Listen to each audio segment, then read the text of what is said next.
we welcome you back to News Beyond Headlines. And today we have our guest who is a political scientist, a person that I look up to so much. Baby, I always say this all the time whenever I host him on the show. And this is Barrack Muluka. Karibu sana Mudosi. Asante. So let's just go direct to the point, Barrack. Yes. We want to talk about particularly the status of the country in matters politics. Kenya is heading to 2027 general election. We had PCS Musalia Mudavadi saying that there is a possible referendum. When you're talking about politics and constitutional warnings amid economic pressures, what are we staring at? Are we staring at a crisis as we head to elections?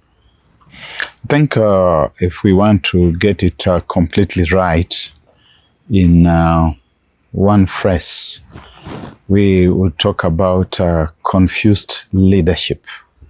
The country has suffered the tragedy of confused leadership over the past few years, and which actually stretches back to the regime before the present one, the Jubilee regime, and now the Kenya Kwanza dispensation.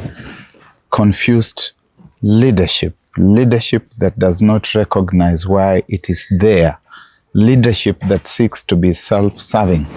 Because the Constitution of Kenya is very clear about delineation, electoral boundaries, subsequent to reviews of the population distribution in the constituencies or electoral areas that exist for the time being.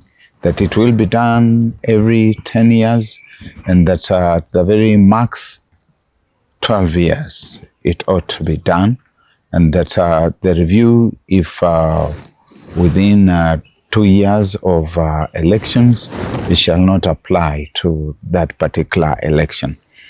We have wasted time. This is something that we should have done in 2019.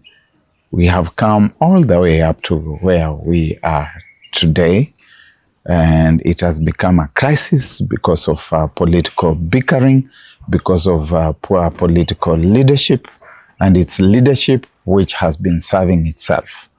Why we didn't do this was that in the period between 2017 and 2022, we had gaps within the IEBC. For a long time, the commission was not properly constituted. Then after the 2022 elections, again, we have had a crisis. And it's all been because of selfishness on the part of the people in power and their opponents outside power, being individuals who are not capable of thinking about the composition of IEBC outside the framework of their own narrow interests. That who will I have as a commissioner who can deliver the results that I want, be it in a referendum, be it in an election, in a ward, in parliament, or wherever. And so from President Uhuru Kenyatta now to President William Ruto to Raila Odinga when he was there, because we must say the truth in spite of the fact that he's no longer there, and that our people tend to believe that the sins that people committed when they were around should not be spoken about.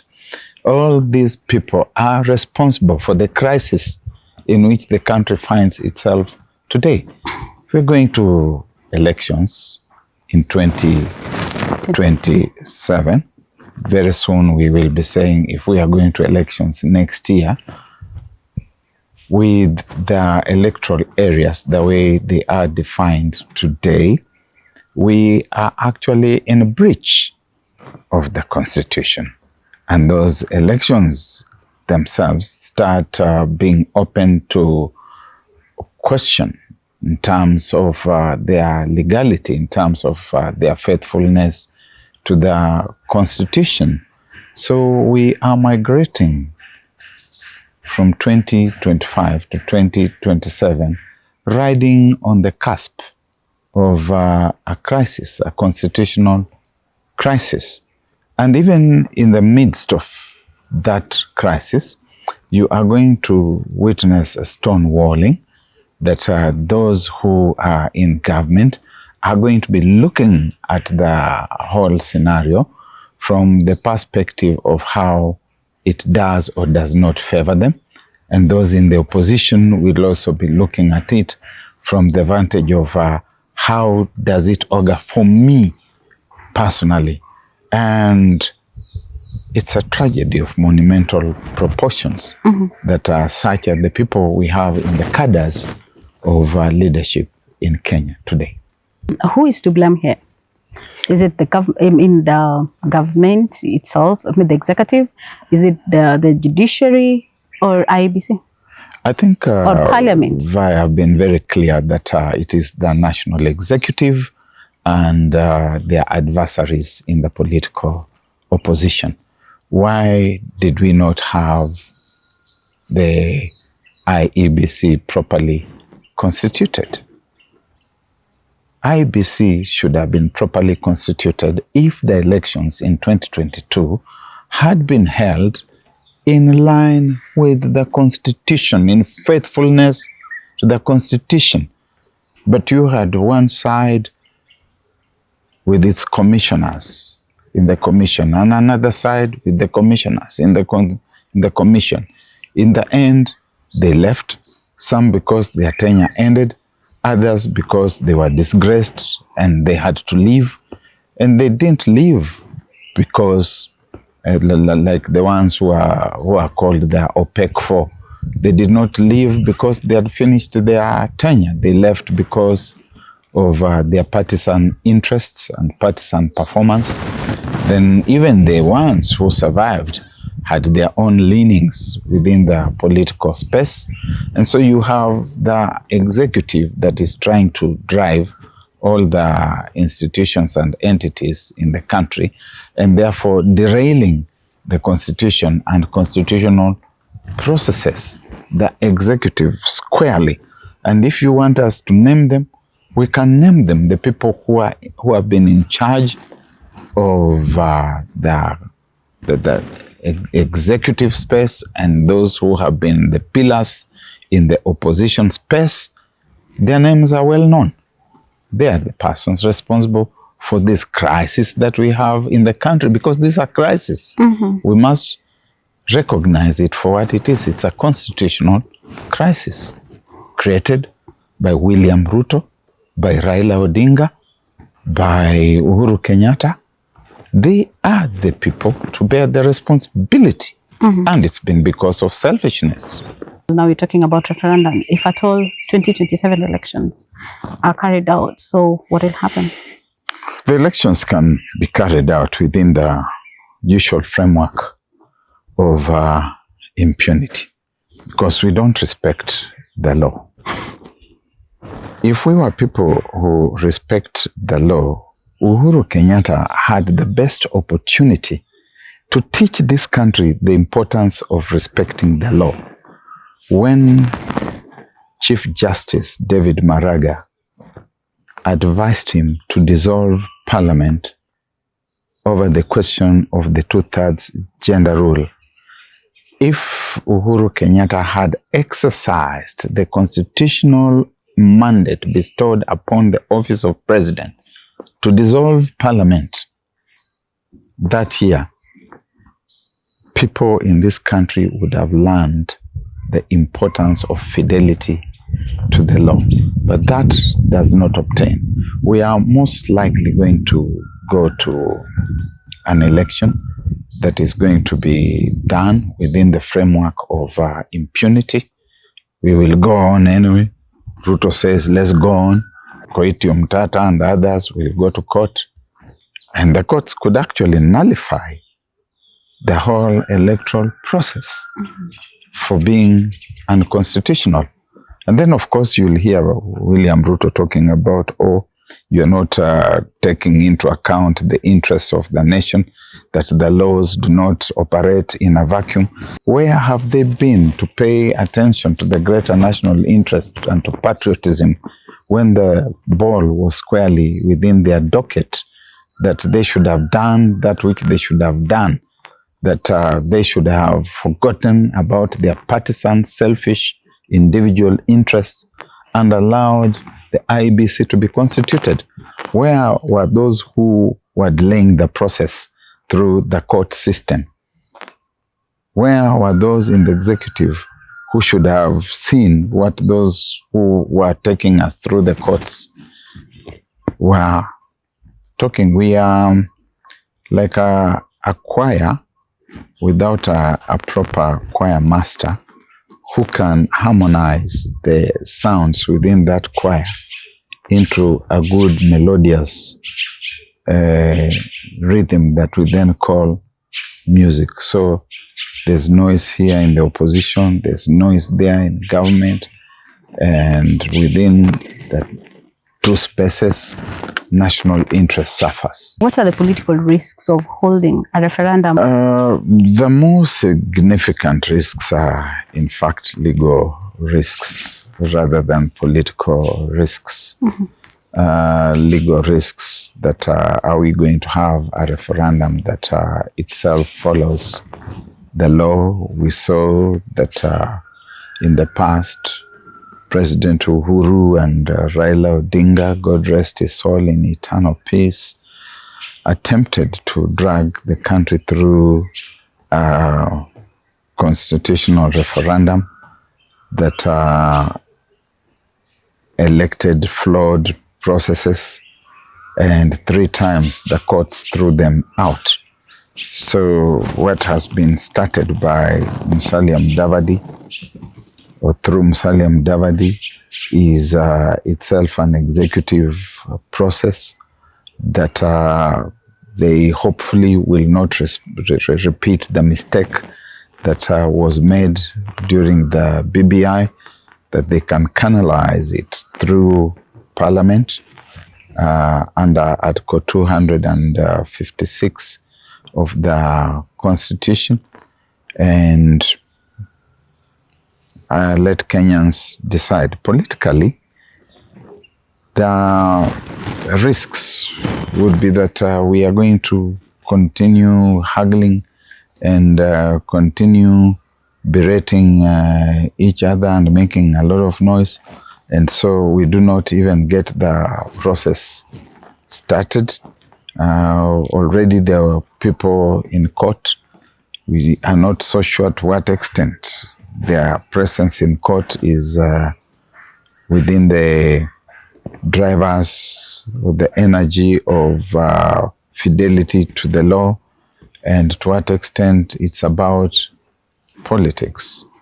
Actually, people already are asking right now, why Musalia Mudavadi? The fact that he's an executive, is he the right person to talk about having a referendum? Musalia Mudavadi, in the extra legal office that he holds, has been given the mandate by President William Ruto to coordinate the affairs of government, first at ministerial level, but the executive orders that were issued by the president also indicate that he is responsible for coordination of parliamentary affairs within the executive, and therefore he is naturally the office to bail the cat, if I may be allowed to use that expression.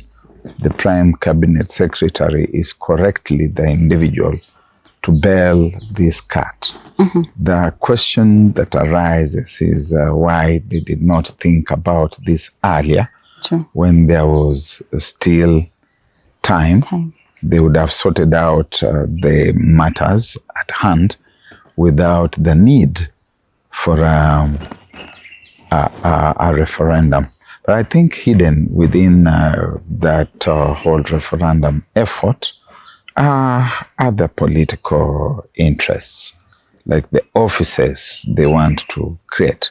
It is interesting that in this country, once people are in power and they want to hang on to power, they start looking for the possibilities of creating extra offices that they are going to use as baits to ethnic kingpins or individuals who are perceived to be ethnic kingpins, in the hope, of course, that those ethnic kingpins then appeal to their tribes and tribal followings to vote in a given way, so that those kingpins then occupy those offices.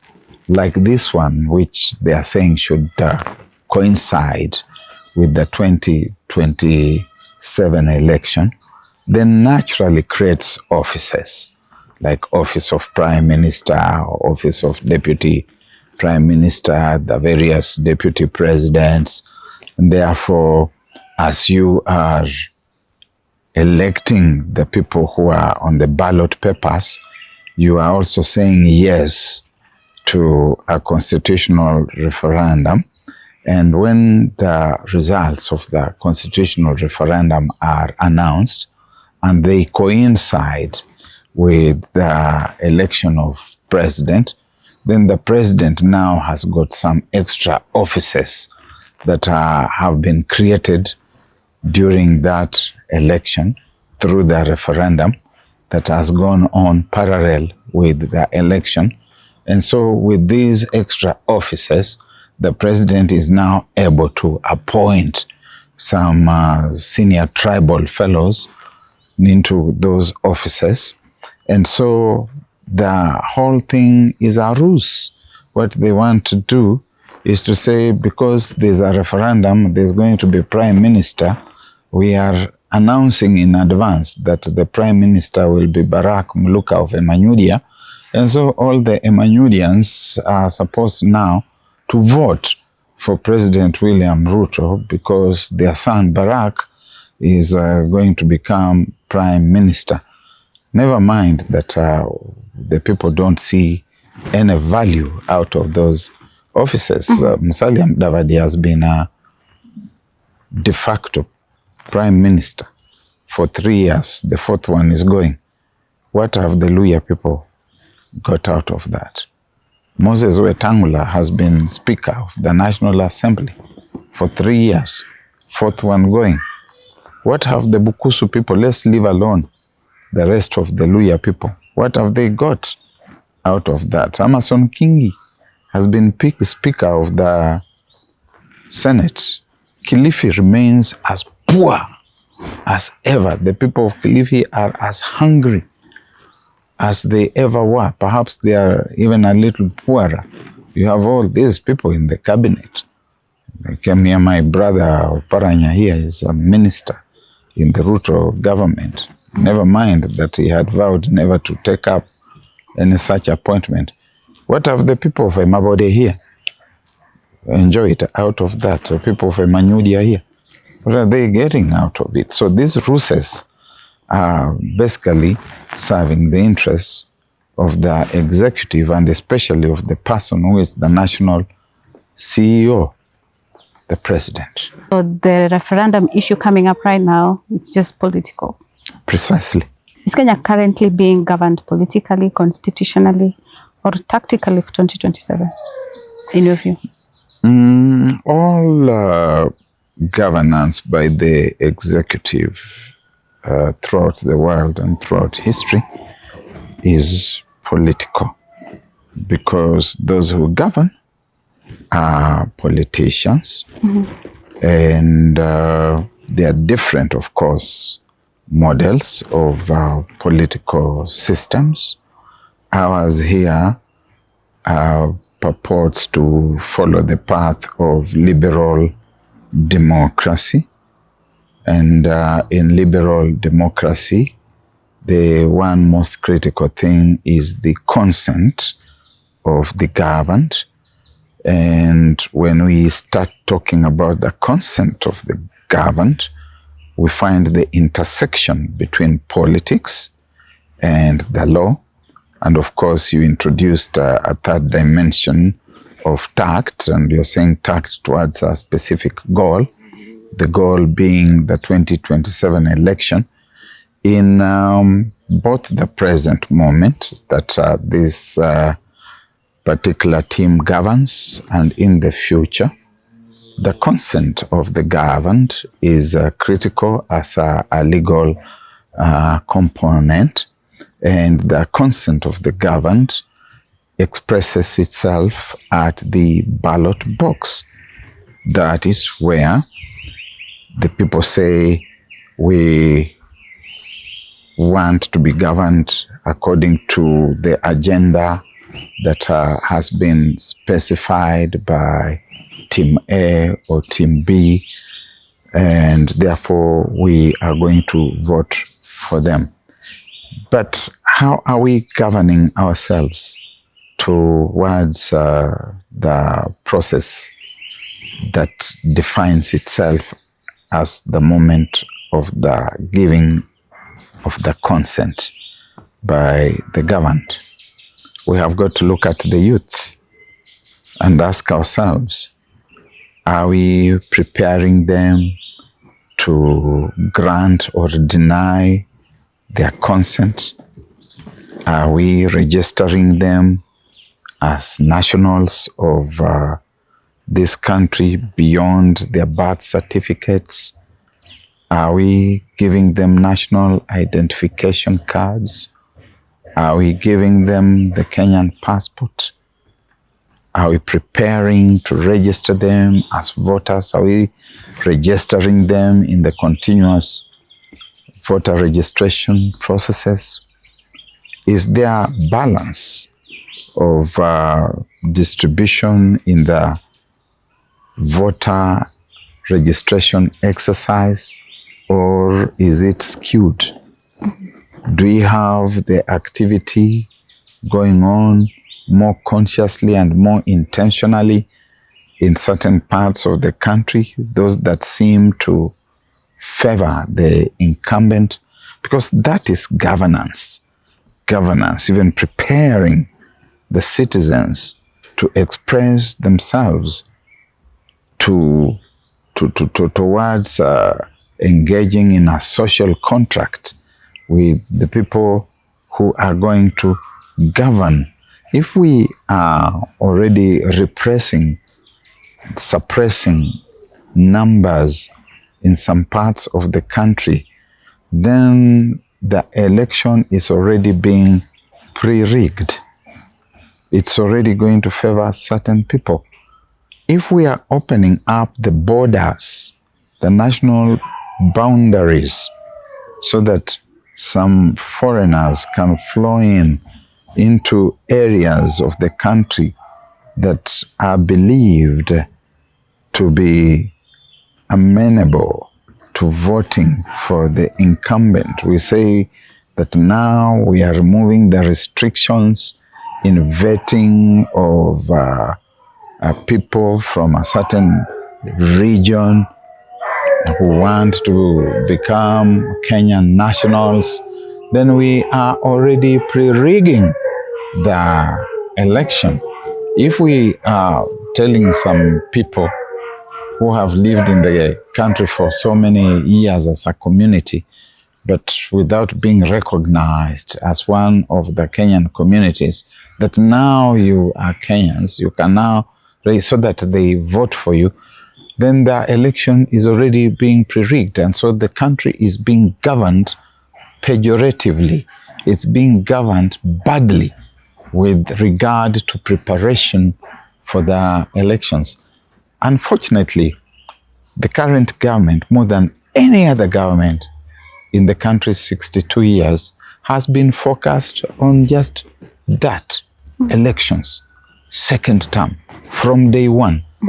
They have never pretended to be working for the country, to be doing what they went there to do. You do not get elected so that when you get into the office, you begin seeking to be elected. Your work is not about elections, and you are focused the entire national psyche on one thing called elections. And because of elections, there's corruption in government.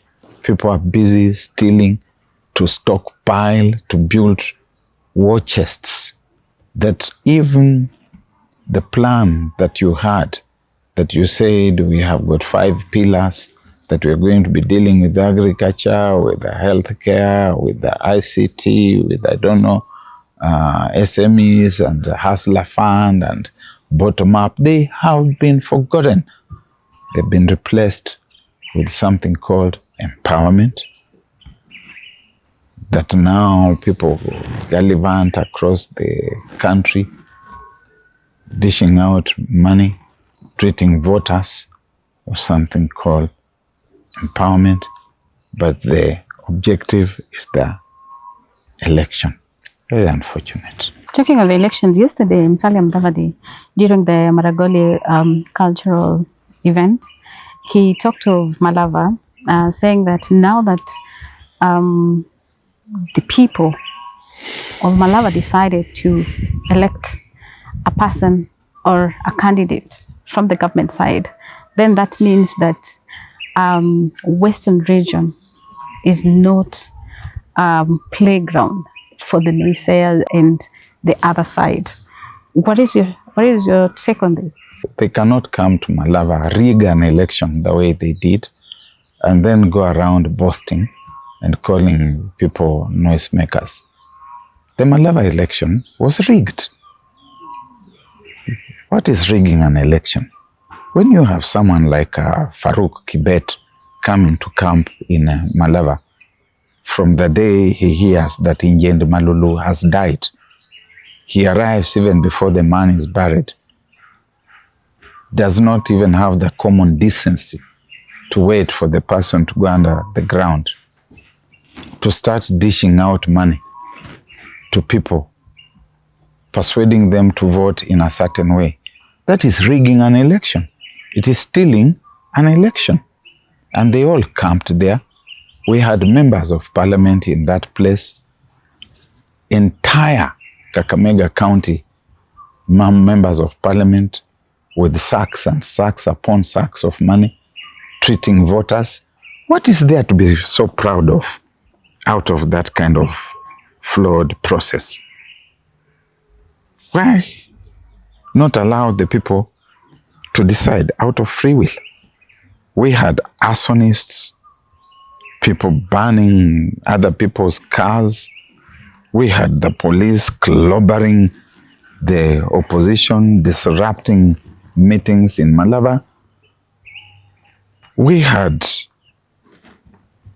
break-ins in people's homes because they were of a certain political leaning. My good friend Musalia Mudavadi ought to be ashamed that that is the kind of thing that he would then flag and say that we won. That's not winning.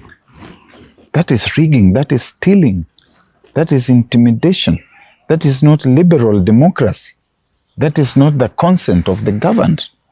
Shame on them. Do you think that the by-election will be a reflection of what will really transpire in 2027?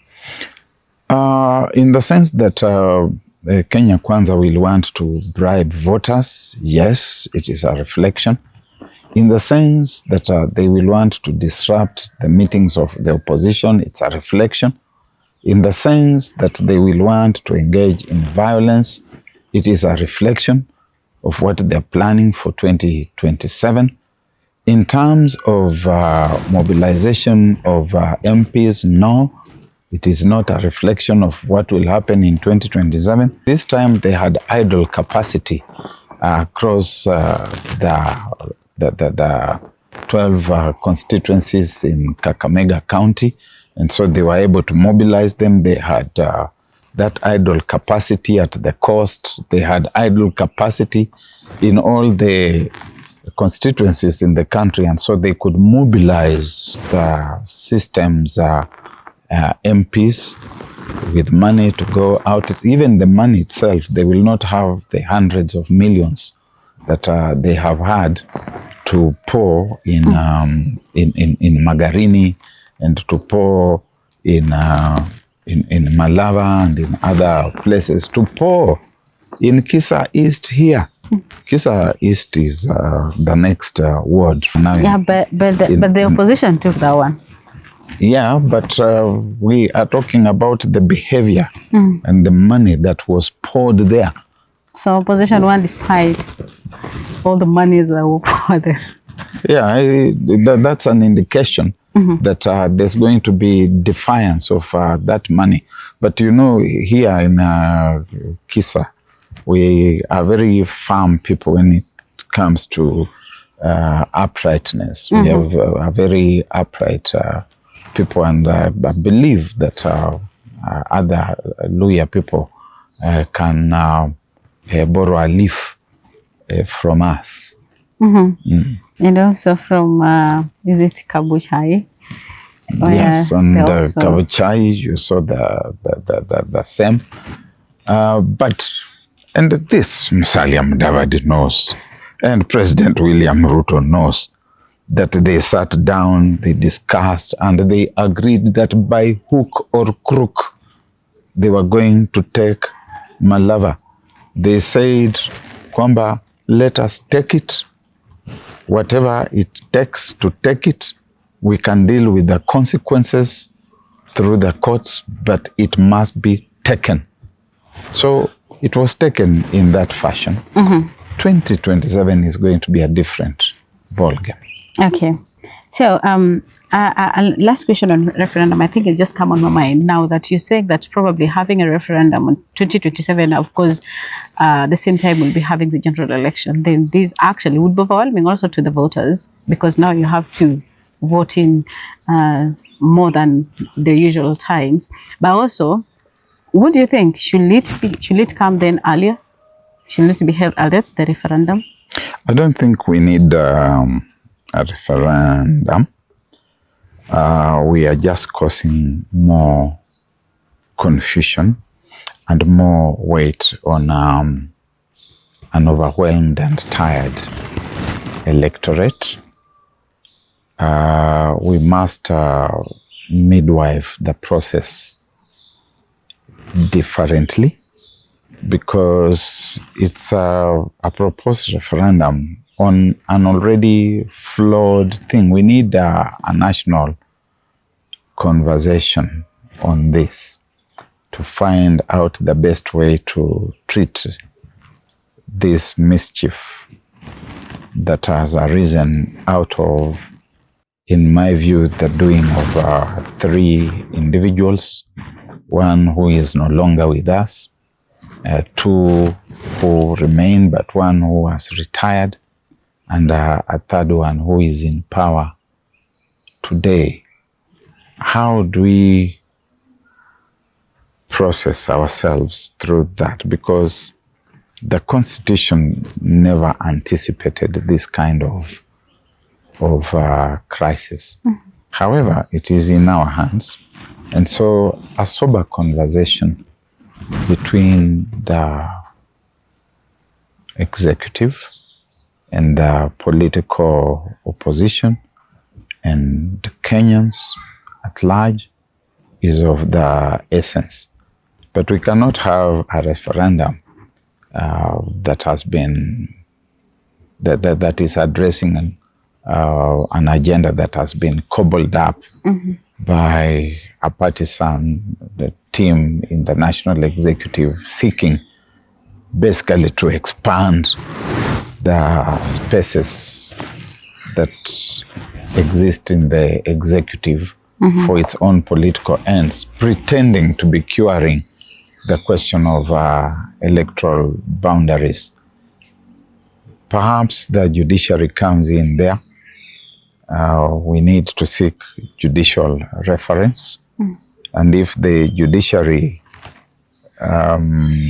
recognizes that a mistake has been made and gives orders that within a certain period of time after the elections in 2022, the boundaries should be reviewed, then I think that gives us a new lease. And I do hope that the cases presently before the judiciary could give that kind of direction. But Ruto Mudavadi manipulated referendum for purposes of creating offices for meeting political ends is something that Kenyans should reject. So actually, other than just positions, I've heard also people saying that probably this is also one way that they will want to extend their term. Why would you spend money on an election that probably will be nullified? The election period is non-negotiable. Okay. The Ruto tenure is non-negotiable. It's going to end in August 2027. And Kenyans are not going to negotiate with Ruto on that. Vayo Auma, you have come here before and I have told you things that are going to happen, and each one of them has happened. Now I want you to listen carefully, and I want the country to listen carefully. That the Ruto term ends in August 2027 is non-negotiable. This country is not going to negotiate with William Ruto an extension of his term. Not at all. If he wants, he can come back in August 2027 to request Kenyans to consider him for an extension of mandate through a proper election for another 5-year period. But to add on even a single day, this country is not going to allow him. Perish the thought, because it will not work. And if they dare attempt that, then they're going to see the mother of all protests. And it will be a protest that might not even allow Ruto to have his name on the presidential ballot paper. So that thought should perish. If it's one of the things that they're thinking about, they must stop dead in their tracks and stop today. 2, a referendum that seeks to create extra offices for them is also dead on arrival. Kenyans are already overwhelmed and overburdened, and they're not going to accept that extension of office and of space. Maybe, once actually was President William Ruto's, we can say, economic brain. Mm-hmm. Now is a critic, really. Is this ideological courage or probably just, political repositioning for him? There are people who believe in the things that they say. And Ndindi Nyoro is not the only person who was supportive of William Ruto, who no longer agrees with him. I agreed with President William Ruto when he was deputy president on the campaign trail, because we had a vision. There was something we believed in, and we thought we had the right candidate who understood what we were talking about for this country.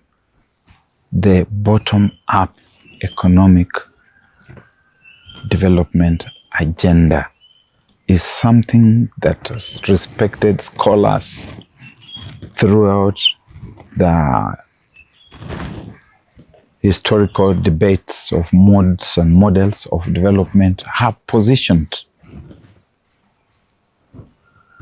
And William Ruto bought into that agenda. It was never his, it was people like Ndindi Nyoro, people like myself, people like the renegade David Ndii, and others who fashioned it and who believed in it.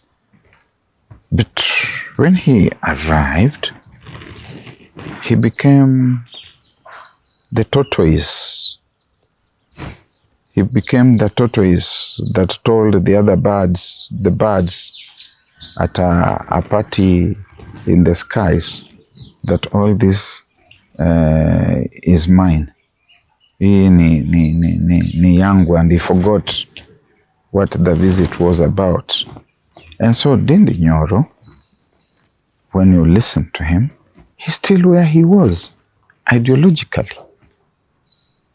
Yes, there might be political dividends that go with that, naturally, but he's still speaking the same language that he was speaking in 2022, and which he spoke in 2023, 2024. He kept silent and looked at the happenings in the country, and he has taken a bold stand. And I think that is what a man who has a moral authority and moral conscience and leadership ethics does. So where does this actually place a Kenyan, a fellow Kenyan? Because actually, we're talking about a ruling party MP publicly criticizing the same government, questioning about public debt, taxation, and all that on a national TV. Don't we have avenues? What does it even tell us when it comes to, government confidence? When you are in a certain political party, you are not beholden to the sins that the leadership in that political party commits. You're not gagged. And even within the political party space, different shades of opinion, assuming that it is a common opinion, different shades of the same opinion must be allowed.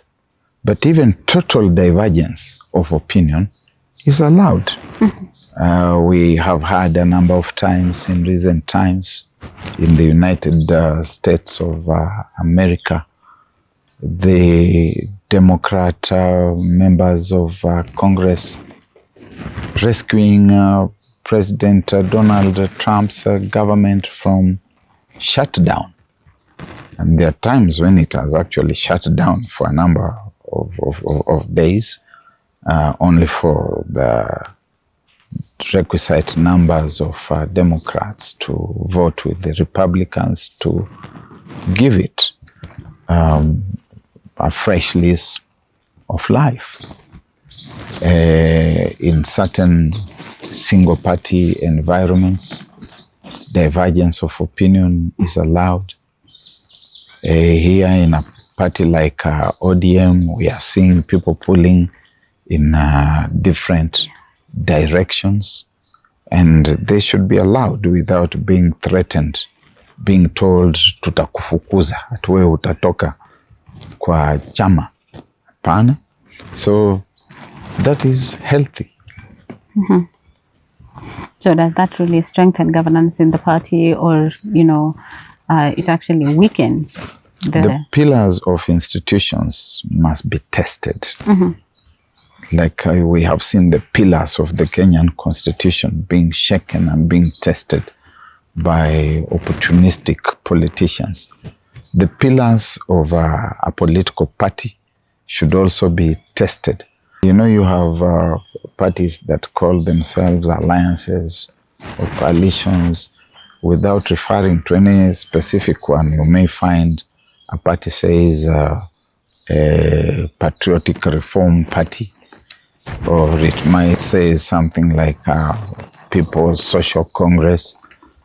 Those ones have not claimed very, very, very obviously to be democratic. But when you have something calling itself Orange Democratic Party or Democratic National Alliance, those entities must be seen to be democratic, and they must allow people to ventilate without telling them that we are going to throw you out. Only those who want to exit will be allowed to exit. But to start telling people that, we are not going to allow you to say this because Baba said this, Baba said that. No, Baba was not God. There's only God. who gives us what we call the gospel truths, and we don't question the gospels.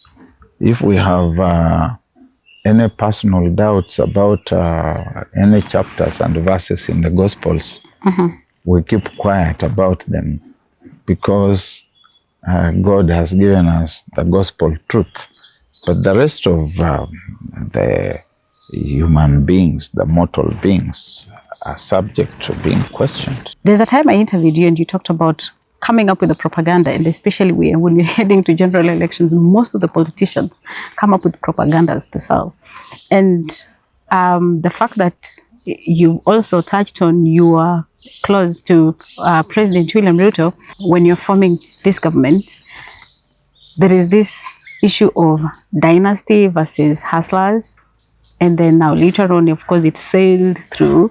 Right now, we are hearing of third world to first world country. According to you, do you think this is also another propaganda to sell so that they sail through the coming election? Probably from your political science lens, I would really want to know, what does this actually require us as a country moving from third world to first world? First, propaganda from a communications and in particular political communications perspective, there is nothing wrong with propaganda.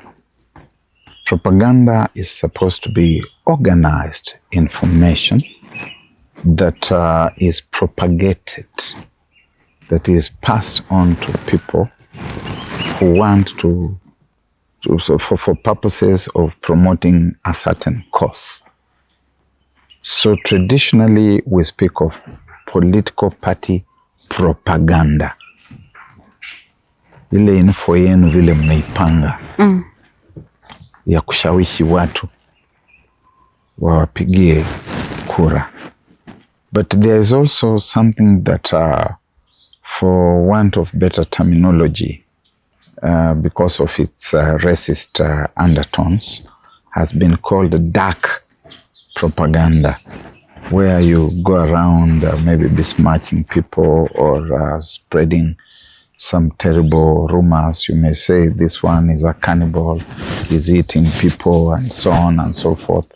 Dark propaganda. So propaganda itself as a platform for campaign, there's nothing really wrong about it. The things we call manifestos are products and platforms at once of propaganda. They propagate the information.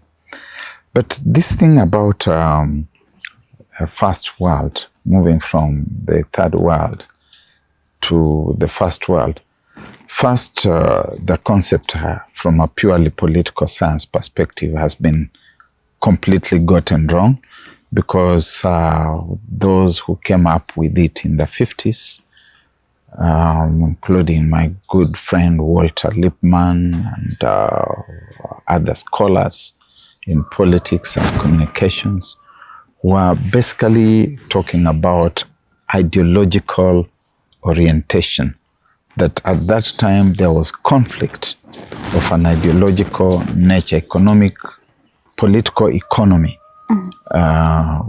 conflict. That on the one hand, you had the capitalist mode of development and the political systems that it propagated. And on the other hand, you had the communist socialist world. And those two worlds were defined as one world, the first world, the second world. But somewhere in between, you had the global south that was defined as belonging to neither of the two camps. Indeed, there was, within that period of the Cold War, an entity that called itself the non-aligned movement. It was not aligned to either the right or the left, the east or the west. And the membership comprised mostly of the global south, the poor countries of the world in Africa, Latin America, and Asia. And so those who said first world, second world, defined these countries in this corridor as the third world that was separate from the first, the Western world, and the second, the Eastern communist world. However, in the fullness of time, because these countries in this corridor were poor, the third world started being defined as a poor world. Watu maskini wako kwa third world. And with the collapse, especially of the Warsaw Pact, yeah, we could talk about NATO and the Warsaw Pact and all that. But with the collapse of the Warsaw Pact in the early 1990s, we found ourselves in a space in which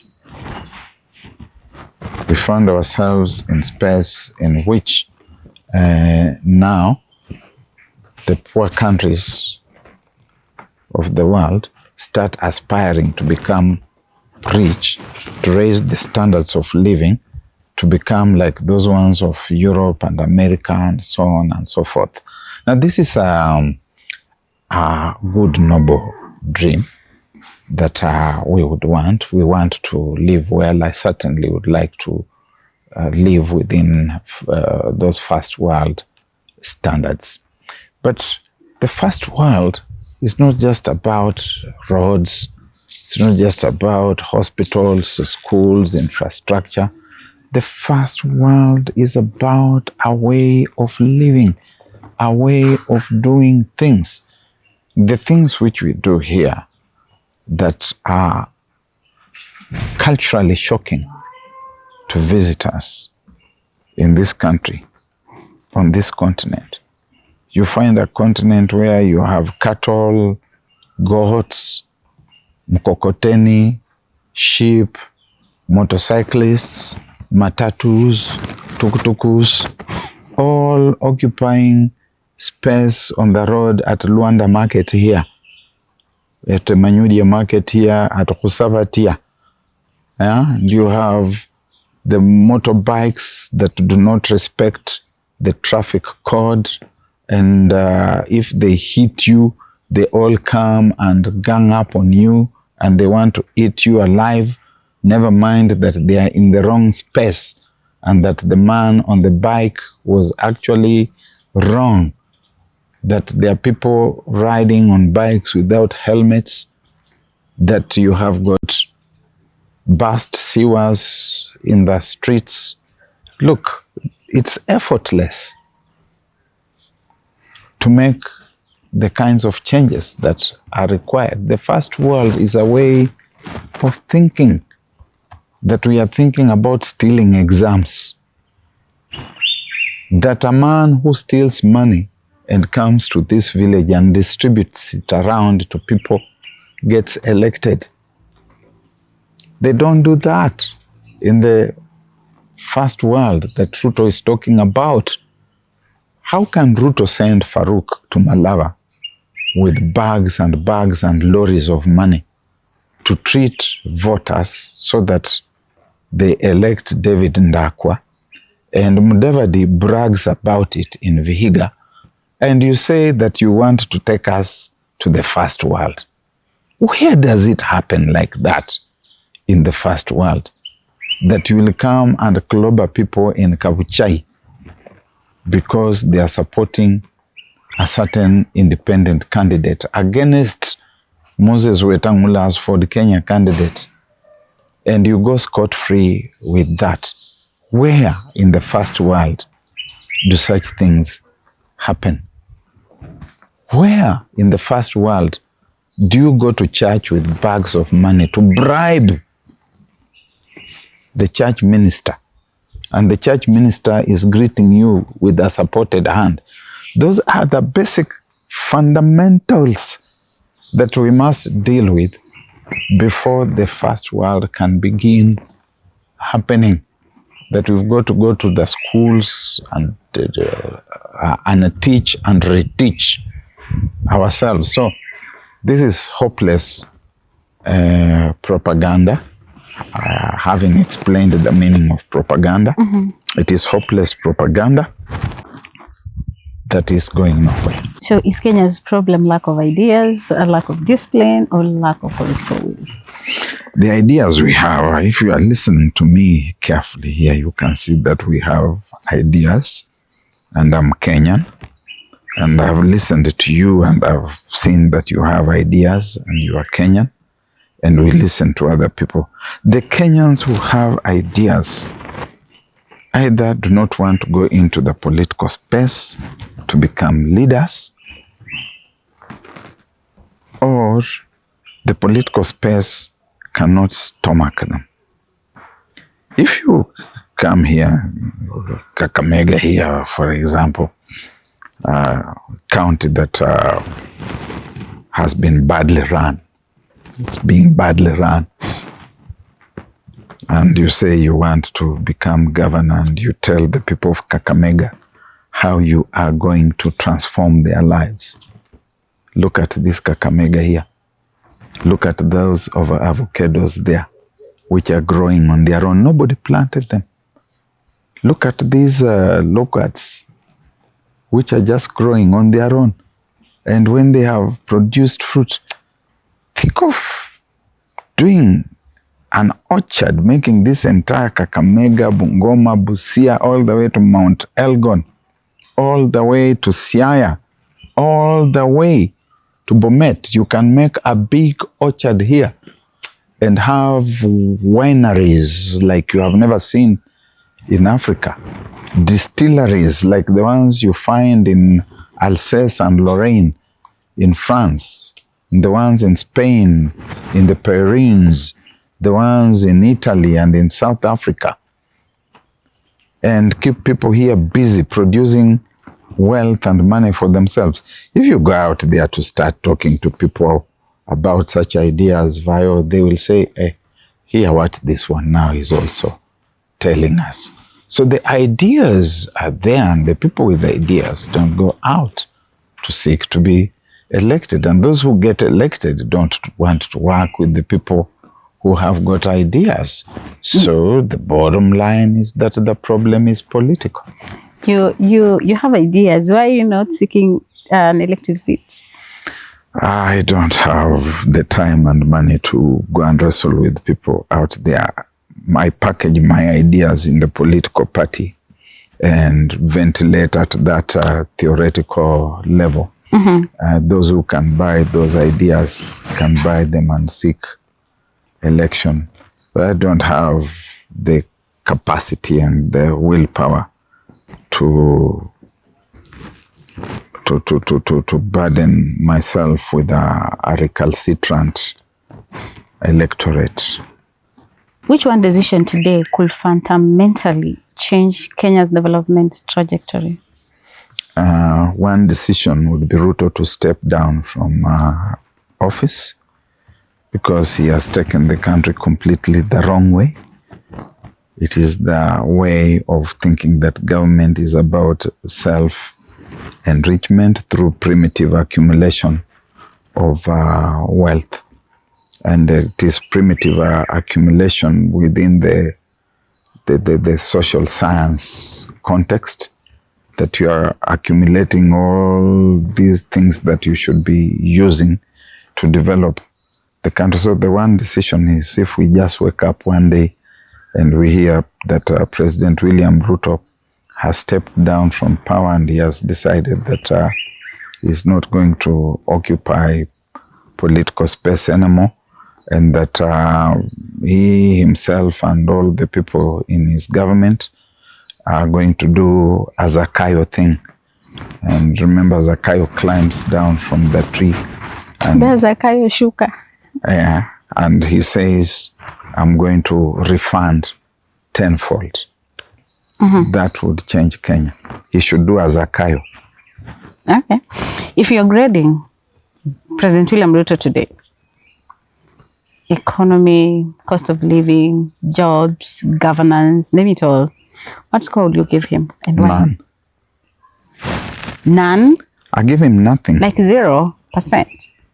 And I'll explain. William Ruto set an exam for himself. That exam, he also prepared the marking scheme himself. He came here to Kakamega, for example, and signed a contract, a charter with the people of Kakamega. He did it. He signed a charter with the people of Busia, with the people of Bungoma, with the people of Kilifi, with the people of Kwale. And so the marking scheme are those charters that he signed with us. Has he delivered? Where are the 3 vegetable factories that he promised in Kakamega? Where is the revival of Mumias, of pan paper mills, of Nzoia, of the tea factory in Maragoli that he talked about? A marking scheme. So if I'm marking, I will put X, X, X. Where are the 1,000 kilometers of bitumen that he promised? If I cannot see that, if I cannot see the Mudete tea factory and all these things that he said, it's obviously wrong, wrong, wrong. And at the end of it all, it is 0. But beyond that, he even left the template that he gave us, that this was the bottom-up economic agenda, and transferred himself to something else called empowerment. It's not part of the exam that we set and the marking scheme that he provided. So if I'm, as a teacher, I ask you to discuss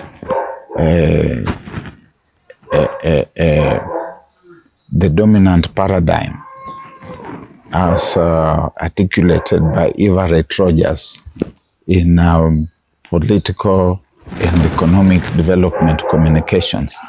And instead you decide that you are going to write an essay on Anna Karenina and the characterization of the actors in Tolstoy's Anna Karenina. You may write a very beautiful essay, but it's not what the examiner has asked you. Mm-hmm. So I'll just cross through it and write there 0. That is where William Ruto is. So you can't cause me to give him marks. Yes. No. I'm not like literally forcing it. Even for effort, even for effort, there's nothing. Really? Even for handwriting? No. Handwriting could be writing hieroglyphics. Yeah?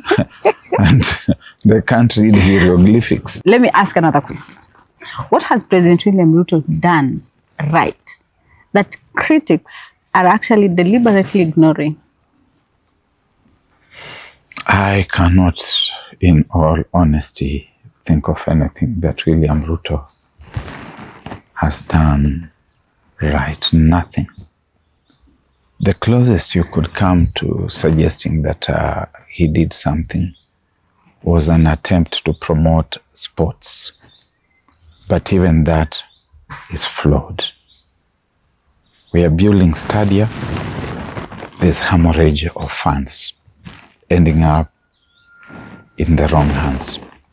We supported Harambee Stars the wrong way, because I must look at that supporting of Harambee Stars with those millions of shillings against the doctors who are on strike at that same time, against the lecturer strikes, and look at his priorities and balancing act. Mm-hmm. I cannot look at anything in isolation. He has done affordable housing, there is SHA program, there is Kazi Maju program. Now you are starting to speak like him, eh?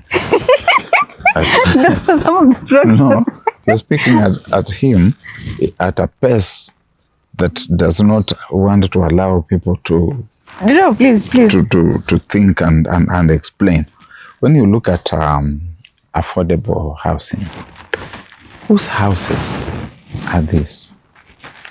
On whose land are these houses being constructed? What is he doing to the people who are living in those spaces before moving out?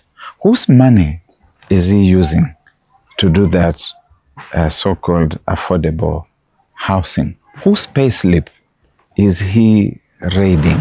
What is the payback for the owner of that payslip? Who is the supplier of the materials that are being used for those affordable housing?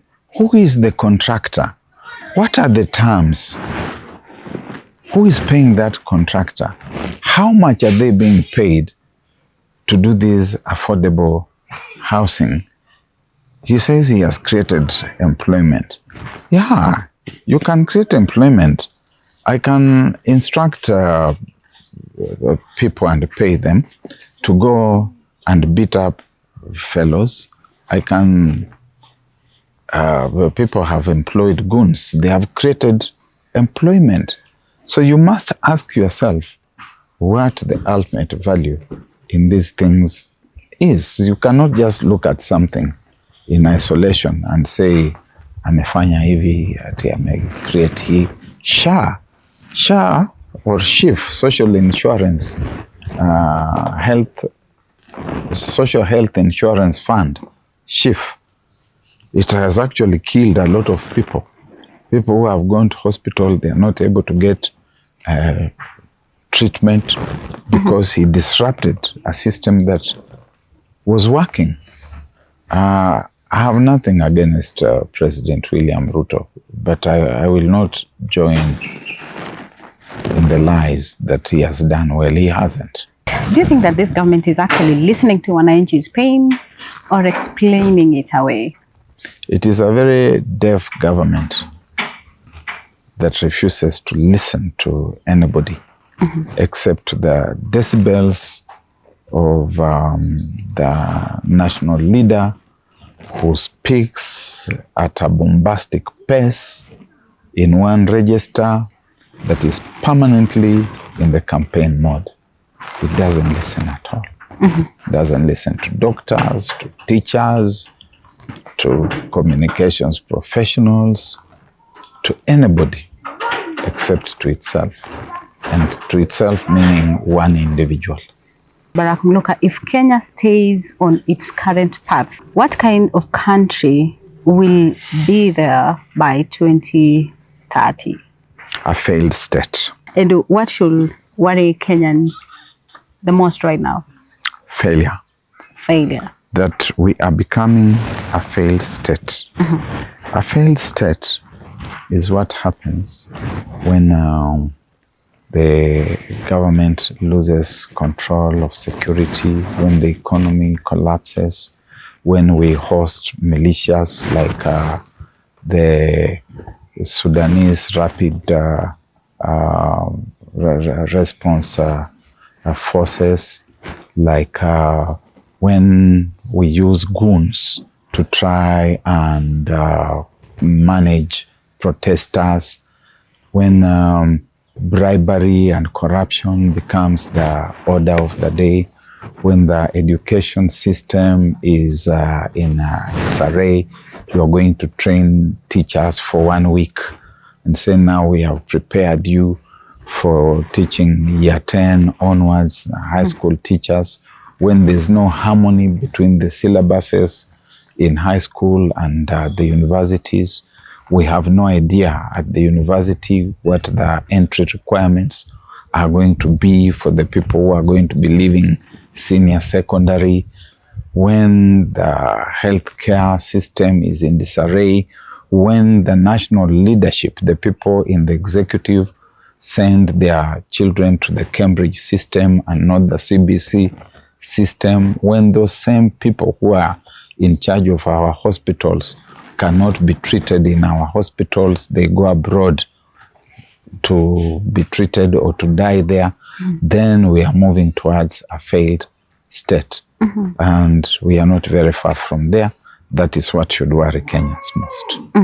Ongea na Wakenya, and especially right now when there is a whole lot of confusion. People say there's a lot of noise other than development in this country. I have only two quick messages. One is for the political opposition.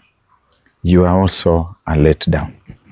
You're making a lot of noise that cannot give Kenyans a message of hope.